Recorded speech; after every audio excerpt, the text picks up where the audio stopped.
Hello, and thank you for tuning in to clari-tee Media, clari-tee Conversations, and the Bay Area Mental Health Hour. This is Alicia Mayo, the founder and executive producer of clari-tee Media, inviting all of you out there to please subscribe to clari-tee Media and the Bay Area Mental Health Hour on YouTube, and look for us on Instagram as well as on Facebook.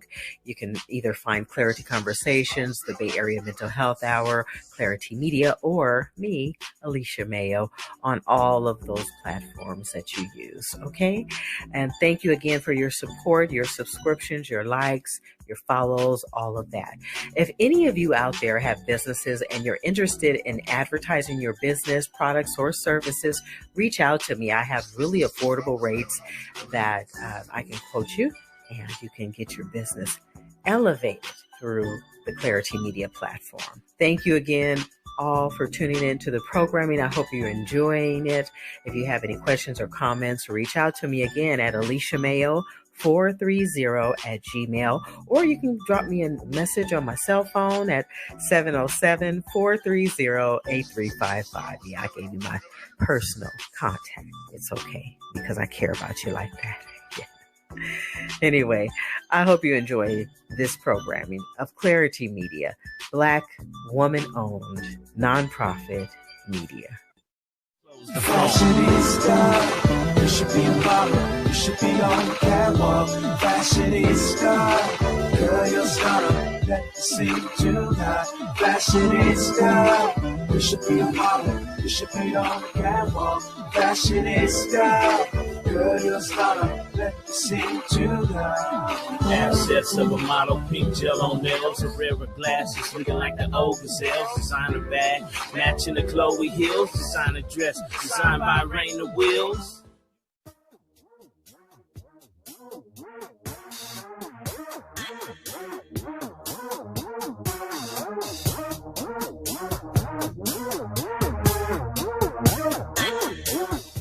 Hello, and welcome to another edition of clari-tee Conversations. I'm Alicia Mayo, the founder and executive producer here at clari-tee Media.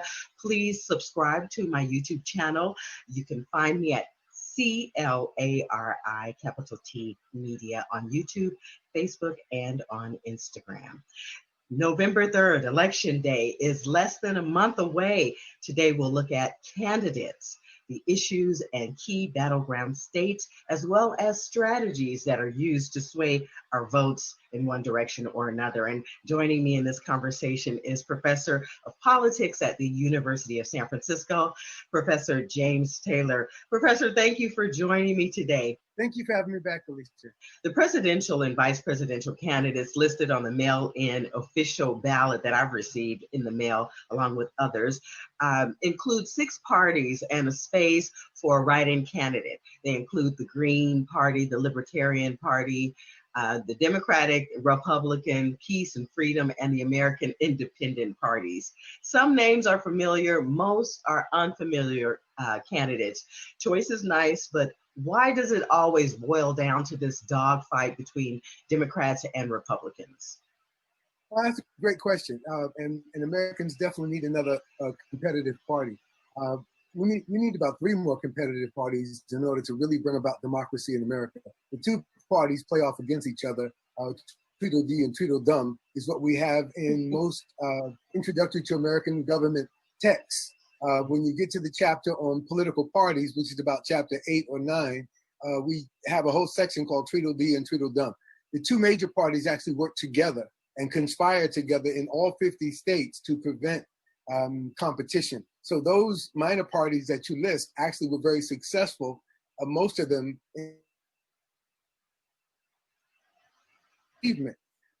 The challenge would be, and the task would be, to find a progressive party that would be representative of an array of people's interests and perspectives that committed to democratizing the political process and to bring about democracy in America. With the 2 major parties we have is largely prevented, I think, from really happening with our 2 parties. For the way Mitch McConnell is conducting himself in the Senate, the way he's behaved with the Supreme Court seats, the way he's behaved with the impeachment of Donald Trump, who earned his impeachment. The party system is something that the framers of the U.S. Constitution did not account for. And so they assumed that the Senate majority leader would behave like a Senate majority leader when it came time to a president who earned impeachment. Even if he disagreed, he would still allow for a fair process. And what we saw, Americans needed to listen to carefully what Trump said. When he bragged at the debate that Obama and Biden left about 130 federal justice seats. When he bragged that they left about 130 federal judgeships unfilled, what the real cause behind it was not because Obama didn't want them filled or because Biden and Obama were the way he did for the Supreme Court seat. So Mitch McConnell prevented them from being seated under Obama to have a permanent effect on the shape of the law and the nature of law in America for the next 50 to 60 years. They're playing long ball. And the Democrats, to me, they play basketball like the Washington Generals, who is a team that is Harlem Globetrotters, because the Democrats keep trying to find a way to lose. Right now, they're up by double digits and everybody knows they're going to lose. And most of America is pretty confident that Donald Trump probably is going to win, even though everything says he's going to lose, because the Democrats are a weak party. They've always been weak. At least they've been weak since Ronald Reagan made them weak.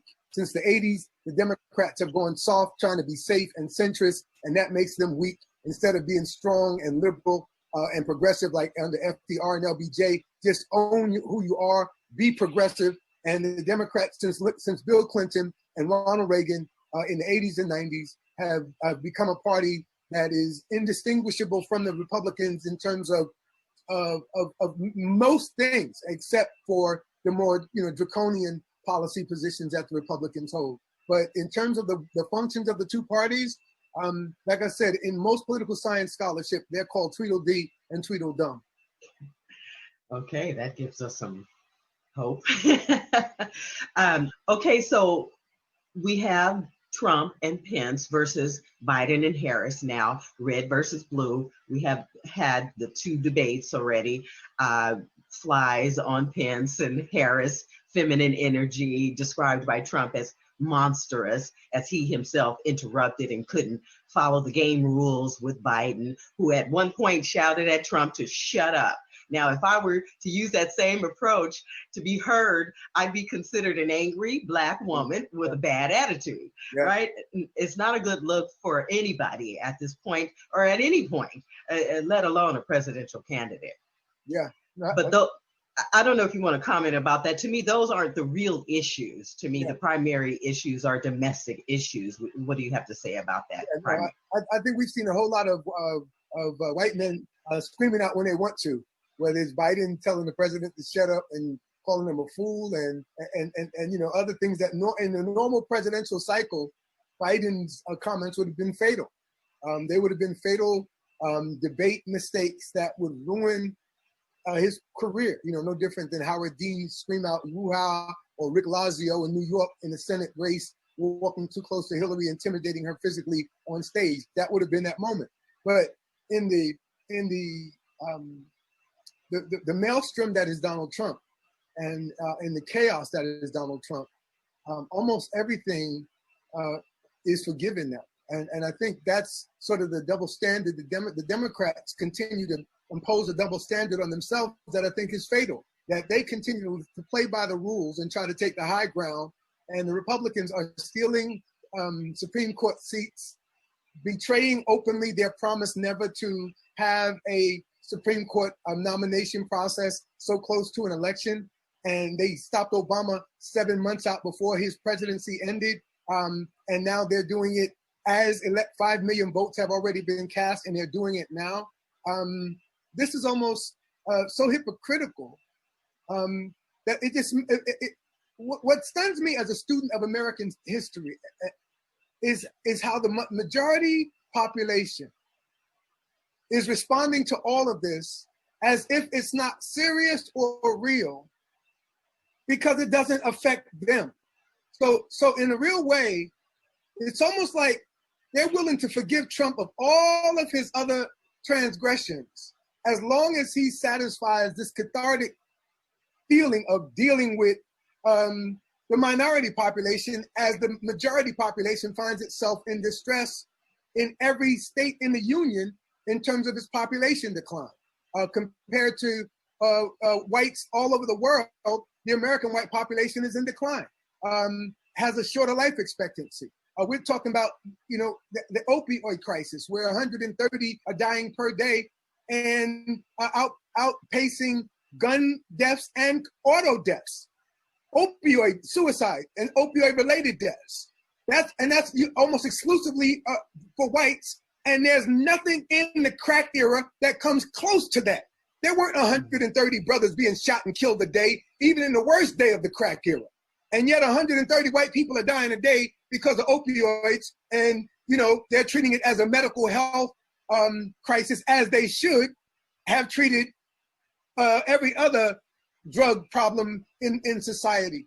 But again, the two-party system, to me, and the moment in where we are, we're at a low point in politics, where the majority population really needs to articulate through the election that it repudiates all of this. And if it doesn't, then we are in a real mess going forward, because we have to live in a country where they are saying this is acceptable to them.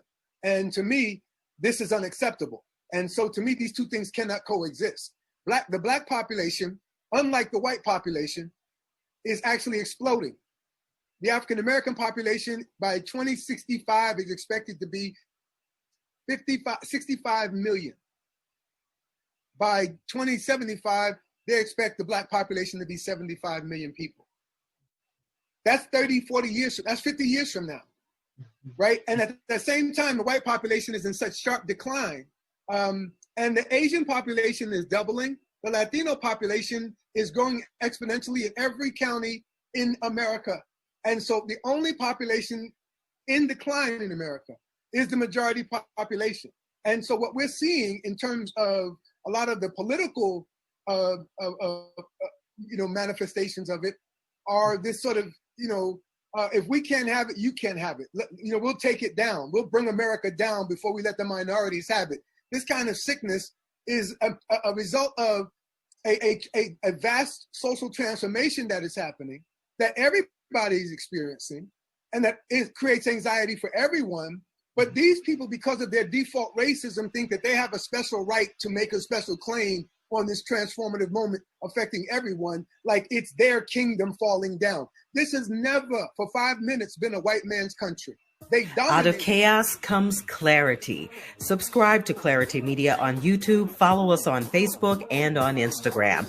I'll have more of this conversation with political scientist Dr. James Taylor of the University of San Francisco.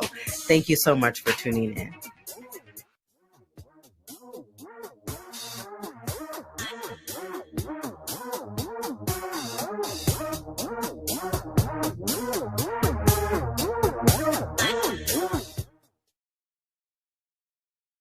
Hello, everyone. Thank you for tuning in to Clarity Media. This is Alicia, the founder and executive producer of Clarity Media. Thank you so much for tuning in for the programming. Clarity Media is all about you and your voices. I am here to make sure that your stories are told. We, the people on the ground in the neighborhoods throughout our Bay Area communities, have something to say. We are concerned about what's happening in our world around us. That's why I created Clarity Media. It's all about human stories and grassroots solutions. Because out of chaos comes clarity. Clarity Media. They dominated it, but it ain't never been theirs. The Native American people were here and have always been here and have never not been here in terms of the Europeans' presence. And every other group has been here. So as much as people are talking about abolishing the police and abolishing prisons and abolishing mass incarceration and abolishing other systems, really the Black situation in America, especially for those who are not advantaged, really screams that you really do need a radical transformation of American society. And this is why William Barr and Donald Trump read socialism into everything. Because the truth is, the implication for American society is if black people get healed, pretty much everything that would fix the black situation would be something similar to what they call socialism. You know, because if you elevate black people economically, that transforms their situation. That's why I think reparations is so important. Most people see reparations as a one-time thing. For me, reparations is permanent.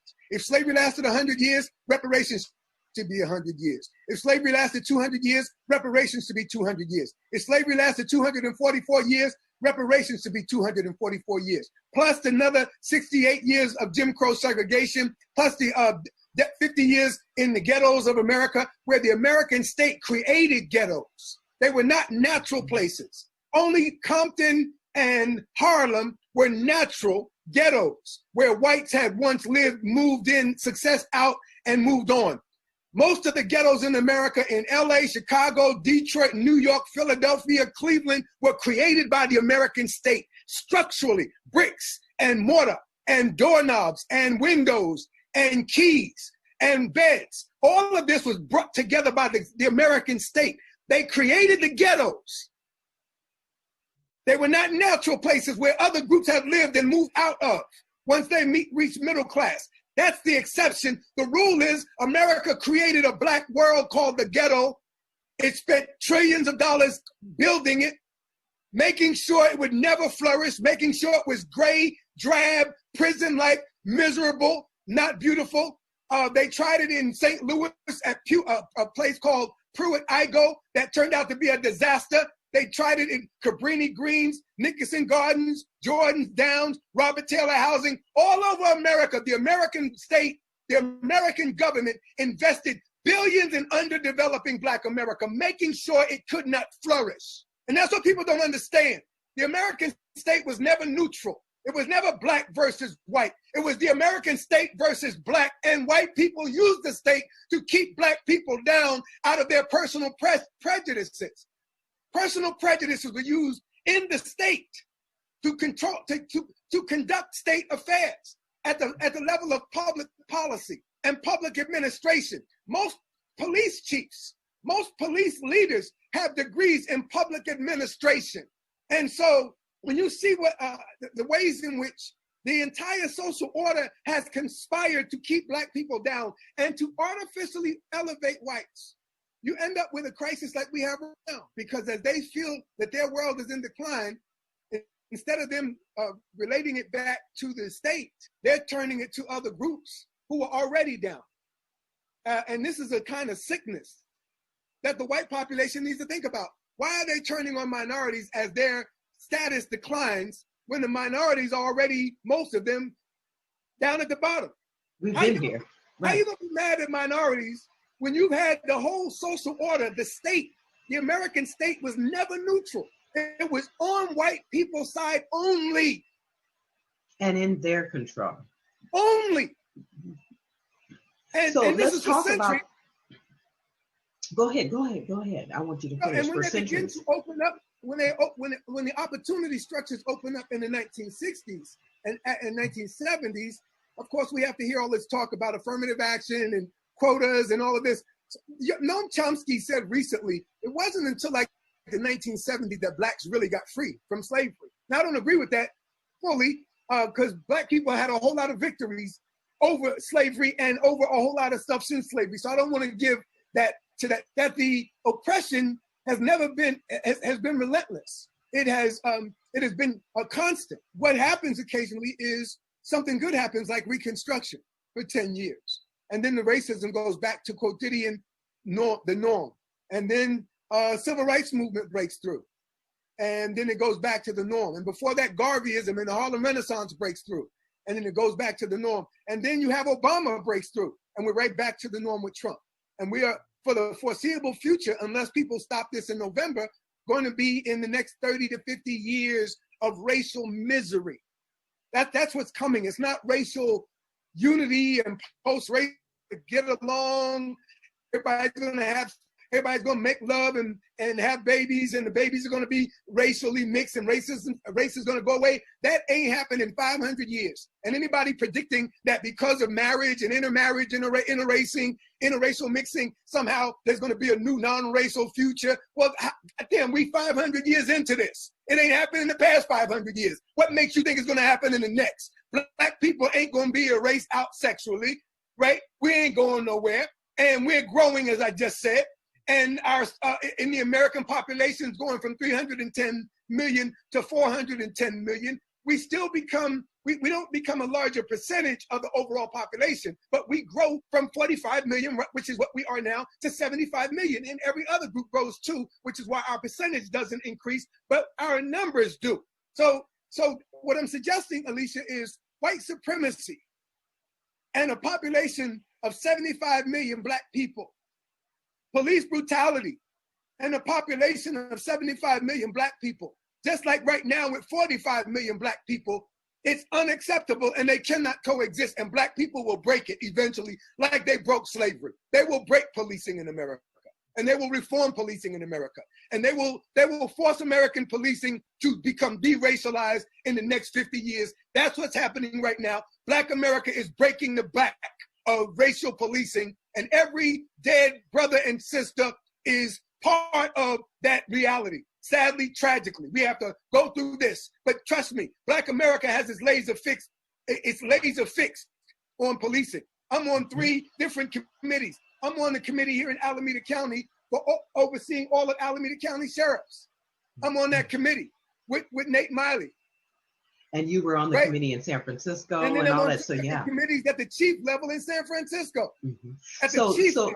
So Dr. Jason, like I said before, when I walk in SFPD, I walk to the chiefs, up to the chief's office, right? Mm-hmm. So my point to you is, even the chiefs, Commander David Lazar is a commander at the chief level, recently appointed higher in SFPD. He's on the front line, been committed, working hard as a Latino brother, trying to help, deal with these issues. To fix policing. The Obama administration had found 282 problems with SFPD before Obama left under Eric Holder. And we were fixing those problems. And it was going really well until we hit a bump in the road when the Jeff Adachi scandal, situation happened in San Francisco. But my point is, in terms of the historical scheme of things, most people don't know this, but Black people's urbanization, when we moved from the plantation to the cities in America, grew up as a twin with policing as our twin. So we end policing, as we got free, policing is emerging in the cities as Black people are emerging in the cities. We grew up with policing, and policing grew up with Black people. So we're almost like evil twins, right? We the twins, they the evil, I'm not gonna say we the evil one, but I'm just saying we're like 2 twins that can't stand each other. I don't think you can ever turn it into love. But racist policing has to be broken. It has to be broken, and we've broken it before. It just came back. Black people have broken policing, racist policing again and again. We embarrassed Bull Connor. We embarrassed, through the civil rights movement, all the Southern sheriffs. We exposed the FBI. We exposed COINTELPRO. We brought all of that out on the table. And Black people will break racist police, not policing. Black people want policing. Black people do policing. The best police are Black police. Noble, look up Noble. I have a lot of law enforcement in my family, friends, Black myself. Even amazing people. You can call them sellouts all you want. If you talk to some Black cops, now of course, again, they're bad people in everything and in everywhere. We all know that. So I'm trying to be efficient with time, but also, not overstep recognition that there are a lot of good people who do policing who are out there in the profession, period. Yeah. But there are a lot of good Black folk. Yolanda Williams is a lieutenant captain. I'm sorry, a captain, and she oversees the resource officers in San Francisco Unified School District. Yeah. She's a sister from the neighborhood. She's been in the Fillmore for 50 years, 60 years, 70 years. The whole neighborhood loves her. The whole community, the entire community. She created the Black police officers for justice, the officers for justice in SFPD because of the racism that Black SFPD was receiving. right? The first black cop killed at SFPD was killed by black revolutionaries mad at SFPD. They shot a brother through a window in the 60s, right? You know, we need black cops to train us to fight. We need black soldiers. If this is going to turn into, violence across the country, well, Alicia, I don't know about you, but I ain't had no gun training. Ain't nobody training me. And these folk are up in the woods, shooting at things, training, and then they come, and I'm just saying, we can keep acting like middle-class, bourgeois Americans and think this thing won't fall apart. And that's why Nancy Pelosi's trying impeachment, the 25th Amendment. You know, they're trying anything. But if Donald Trump is reelected, we're going to need guns. We're going to need to defend ourselves. Well, the numbers of black people who are becoming armed have increased exponentially, like you said. So, in fact, you know, black folks are aware. We know what to do. Many of us know what to do. And I think, like my black psychologist, Dr. Jason Outlaw of the Bay Area Mental Health Hour said, out of the chaos also comes some clarity and understanding about what's happening and what we need to do. You know, the picture has just become clearer for many of us. We have been awakened, okay? Some of us who have been asleep. Okay, so now the issues you have listed, and let me talk about these issues. They seem to primarily be domestic issues. They're no longer international issues for the politicians in offices, okay?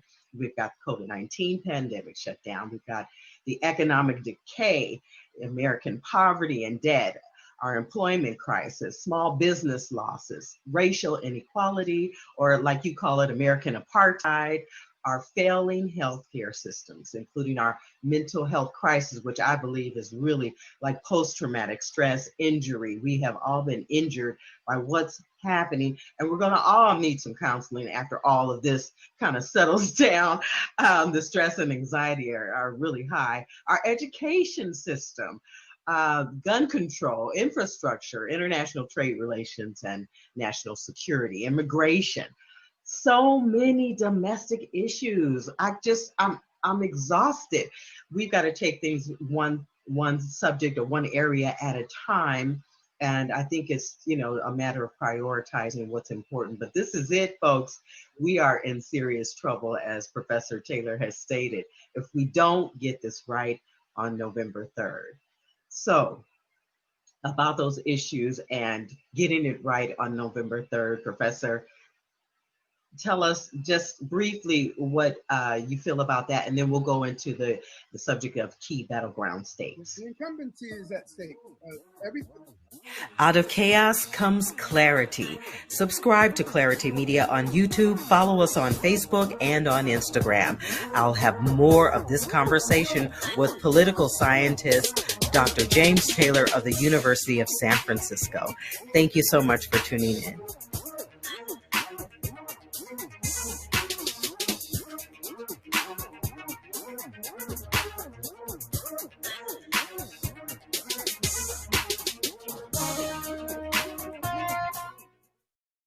Fashionista, you should be a model, you should be on the catwalk. Fashionista, girl, you're stunner, let the scene tonight. Fashionista, you should be a model, you should be on the catwalk. Fashionista, girl, you're stunner, let the scene tonight. Assets of a model, pink gel on nails, Herrera glasses, looking like the old gazelles. Designer bag, matching the Chloe heels. Designer dress, designed by Raina Wills. Black woman owned. Clarity Media. Hello and welcome to Clarity Conversations. I'm joined by Ianad Burrell.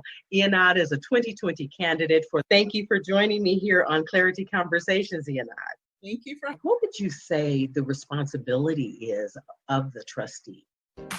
Welcome to the Bay Area Mental Health Hour. Today we're taking a look at essential workers.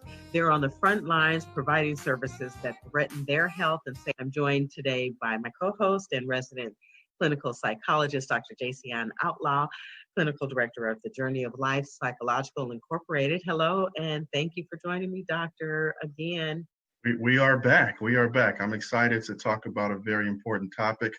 COVID-19 has persisted.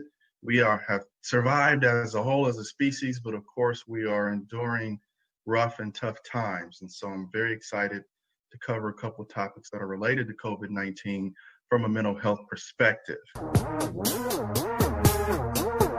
That's where a lot of our resilience comes in. Police officers, is that something that was created by the state as well? Yes, and this Change and evolve. It takes more than just one person to do.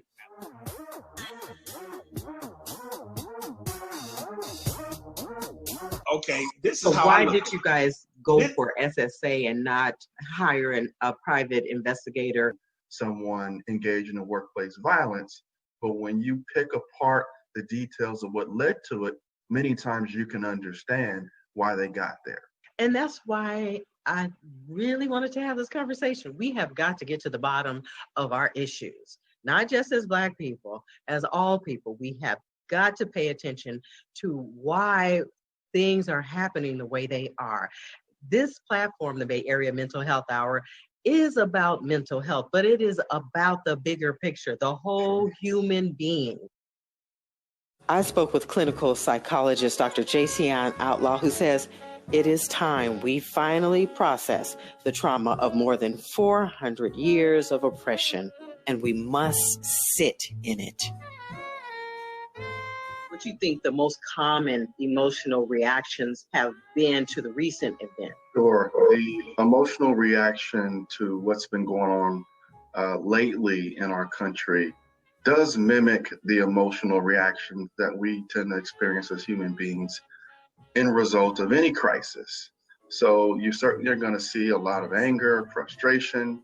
You're going to see a good amount of confusion, depersonalization, people feeling very hurt, depression, anxiety. Some of those are going to be your most common emotional reactions to what's happening. Alternatively, you're also going to see some people experience some inspiration as well. Anytime there is a crisis and we understand what the issues are and we come up with a form of a solution, people also experience inspiration to actually do something about it.